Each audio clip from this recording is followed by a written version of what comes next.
সুন্দর, আপনার আগে এই রাজ্য সভাপতির চেয়ারে ছিলেন দিলীপ ঘোষ। তিনি কথায় কথায় বলছেন যে আমি দল থেকে 2 থেকে 18-তে নিয়ে গেছি, 3 থেকে 77-এ নিয়ে গেছি।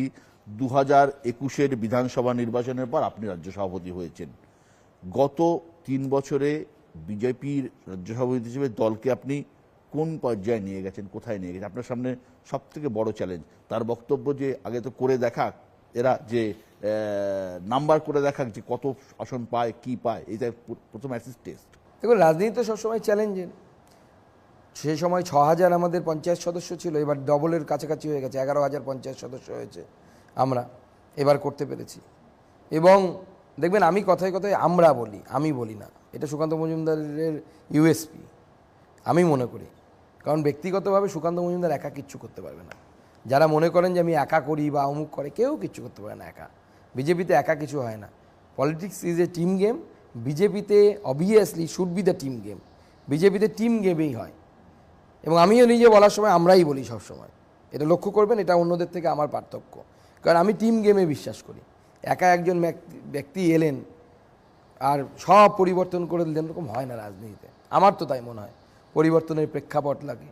অনেক বড় বড় নেতা এসেছেন আমাদের, তাদের সময় উপযুক্ত ছিল না। তপন শিকদার কি কম বড় নেতা ছিলেন নাকি?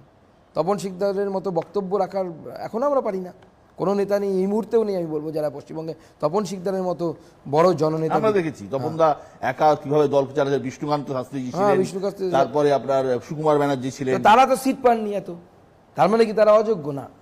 এটা বলা যায় না। পরিস্থিতি ছিল না।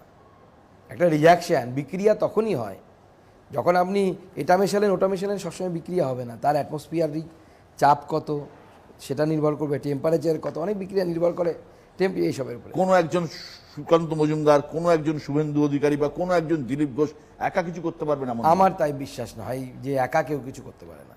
হ্যাঁ, একা একজন নেতা এসে সাময়িক কিছু পরিবর্তন আনতে পারে। দিলীপদা লড়াই করেছেন, এটা কেউ অস্বীকার করে না, আমরাও অস্বীকার করি না। কিন্তু তার সাথে প্রেক্ষাপটও ছিল। যদি প্রেক্ষাপট না থাকতো, সিপিএমের কম্প্রোমাইজড হয়ে যাওয়া, সিপিএম নিচু হয়ে যাওয়া, বিরোধী হিসেবে তার স্থান ধরে রাখতে না পারা, এই যে ফিজিক্যাল কন্ডিশন বা এটা ওই ভোটটা এখানে ট্রান্সফার হওয়া, আগে তো হয়নি, উপায় ছিল না।